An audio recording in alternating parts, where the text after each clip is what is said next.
Hello বন্ধুরা, তো আমি আবার আপনাদের প্রিয় চ্যানেল অ্যাডভাইস জব জোন কলকাতায় চলে এসেছি নতুন একটি কাজের খবর, যেখানে সরাসরি টিসিএস কোম্পানিতে অনেকগুলো ভিন্ন ভিন্ন পোস্টে এখানে কর্মী নিয়োগ করা হচ্ছে। তো এখানে কারা কারা আবেদন করতে পারবে, তোমাদের স্যালারি কি থাকবে, তোমাদের জব লোকেশন কি থাকবে, সমস্ত কিছু আমি এই ভিডিওতে বলবো। তো তোমরা যে বাড়িতে বসে আছো, 12 পাস করে গ্রাজুয়েশন করে বাড়িতে বসে আছো, জব খুঁজছো পাচ্ছ না, তাহলে মন দিয়ে দেখবে ভিডিওটা। আমি যেভাবে বলবো তোমরা সেভাবেই অ্যাপ্লাই করতে পারো, খুব সুন্দরভাবে এই জবটা কিন্তু পেয়ে যাবে। তো তোমরা যারা বাড়িতে বসে আছো বা যারা কলকাতা লোকেশনে আছো, কলেজে পড়ছো, তোমরা কিন্তু এই জবটা অ্যাপ্লাই করে খুব সুন্দরভাবে পার্ট টাইম হিসেবে এই কাজটা করতে পারবে। তো এখানে মেইনলি তোমাদের কোন পোস্টে হায়ারিং করা হবে, এখানে দুটো পোস্টে হায়ারিং করা হচ্ছে। একটা হচ্ছে মাল্টিটাস্কিং স্টাফ মানে এমটিএস পদে, এবং আরেকটা হচ্ছে এক্সাম ইনভিজিলেটর পদে। এখানে দুটো পোস্টে দুটো কিন্তু কোয়ালিফিকেশন আলাদা আলাদা আছে। এমটিএস পদে যারা অ্যাপ্লাই করবে তাদের 12 পাস মিনিমাম থাকতে হবে, এবং যারা এক্সাম ইনভিজিলেটরের জন্য অ্যাপ্লাই করবে তারা কিন্তু গ্রাজুয়েশন মার্কস থাকতে হবে, তাহলে তুমি কিন্তু এই জবগুলোর জন্য অ্যাপ্লাই করতে পারবে।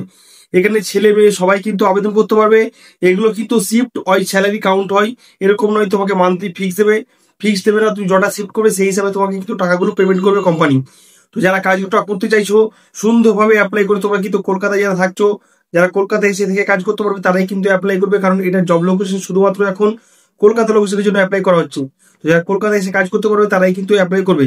যারা অ্যাপ্লাই করতে চাইছো ভিডিও ডেসক্রিপশন নাম্বার পেয়ে যাবে, তাছাড়া তুমি স্ক্রিন নাম্বার উঠছে, ডাইরেক্ট তোমরা এইচআর টিমের সাথে কন্ট্যাক্ট করে নেবে, তোমাদের ফুল গাইড করে দেওয়া হবে এই জবটা সম্বন্ধে।